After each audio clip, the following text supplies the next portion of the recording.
Shabbos Daf Mem Tes. A good Chodesh, and I hope we all hear B'suras Tovas this month. We had to listen to the Mishnah of different products that it's usher to do Hatmana with, if they are moist. Now there's two types of moistness. There's moisture that comes from an external moisture, and there's moisture that comes from within. The one that comes from within produces more heat. And the Gemara tells us, since one of the things on the list is moichin is soft material, obviously it doesn't produce its own moisture, so the entire list has moisture that comes from an exterior source. There's a brisa that says that you shouldn't use clothing, garments for atmana. And garments, obviously, the moisture comes from an exterior source. The Gemara says that's not a raya, but it's possible that they produce this garment from an area of the animal, such as the thighs, that produced its own moisture. New Mishnah, the Mishnah says you could do atmana with clothing, with fruit, with kanfeyoina, a pigeon's wing, which is going to lead us into a beautiful story of Elisha Bal Knafayim, and with sawdust and fine flax. Rabbi Yehuda says that pishtan is asur when it's thin. It's similar to manure, which is moisef hevel, it produces additional heat. But when it's a thick material, thick pishtan, then it's mutter to do hatmana with. The Gemara tells us tefillin require a guf naki, a clean body. Like Elisha Bal Knafayim, Taisus points out, since he had this nace that's upcoming, obviously he had a guf naki. What does it mean to have a guf naki? Abayi says you have to be careful from hafacha, from passing wind. Rava says careful from sleeping, because that could lead to hafacha and could lead to keri. The story is that the Romans said, whoever wears tefillin, they're going to puncture the person's brain.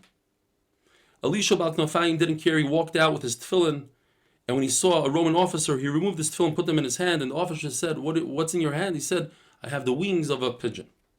He said, let me see. He opened up his hand, and sure enough, there were pigeon wings. He had a nace. The Gemara says, but why did he say pigeon wings?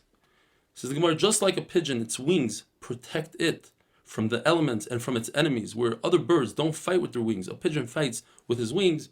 So too Klal Yisrael are protected by the mitzvahs they perform.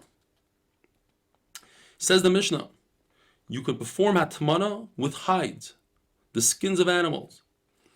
And hides are not muktzah. You could do hatmana with wool shearings, but they are muktzah. So if they are muktzah, how do you get to your food? It's covered with the wool shearings. What you do is you grab the handle of the lid and you pull it up, and the shearings fall off by themselves. That's tiltul kilachar yad. It's with shinui. Rav Elazar ben Azari says once you have the lid off, you should not remove the pot, because then the shearings will fall in to the spot that the pot was, and you wouldn't be able to put the pot back in. What you do is, with the pot in your box, you tilt the entire box as is, and that's how you pour whatever is in that pot into your bowl. Rabbi Yonasan ben Elazar says that our Mishnah is talking about specifically hides that are owned by a common person, not a hide dealer, not someone that does business with hides. Because if it's somebody that does business with the hides, a uman, that would be muktzah. They're designated for schaira, for selling.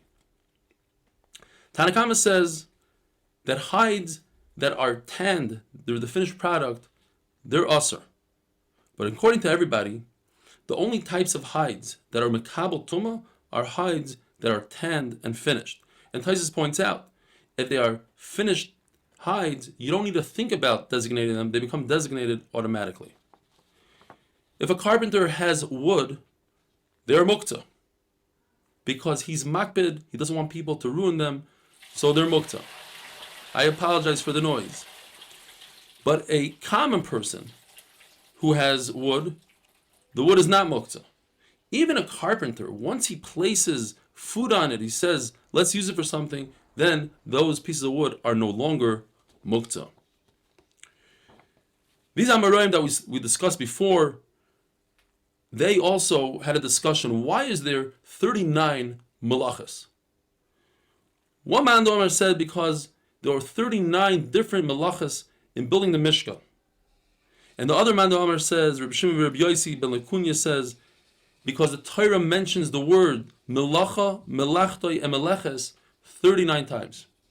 Now, it's not going to help to go count the different times, because if you count, you'll come up with more. The Gemara says, for instance, and the Gemara remains in Teku, the pasuk Vayavai Habaisa, referring to Yosef Atzadik, he came home, Lasis Melachtoi. Melachtoi can mean work, a melacha, but could also be referring to the Avera with Eshes Petifar. Is that counted as one? What about the pasuk V'Melacha Haisa Dayam? Klal Yisrael did enough work. Well, over here it could be the word melacha could refer to task, job, not a melacha of doing. Therefore, the Gemara says it could be either one of these two psukim to add up to 39, and not both of them, because then you'll have 40. There's a brisa that seems to be saying, like the Manda Omer, that says that the 39 melachas are keneged the Mishkan, correspond to the Mishkan. And that is, in the Mishkan, they would plant and they would reap. Why? They needed to have samamonim, they needed dye for the different fabrics that they made and produced. Interesting, Rashi says they needed it for the tcheles, although tcheles is a snail, but they needed other chemicals to add to that dye. And you learn the concept of Eitzah, going from Rishus HaRabim to Rishus HaYachid, from the ground to the wagon, from Rishus HaYachid to Rishus HaRabim, from the wagon to the ground, and from wagon to wagon teaches us Rishus HaYachid to Rishus HaYachid, because there was a strip of Rishus HaRabim in between. Have a wonderful day.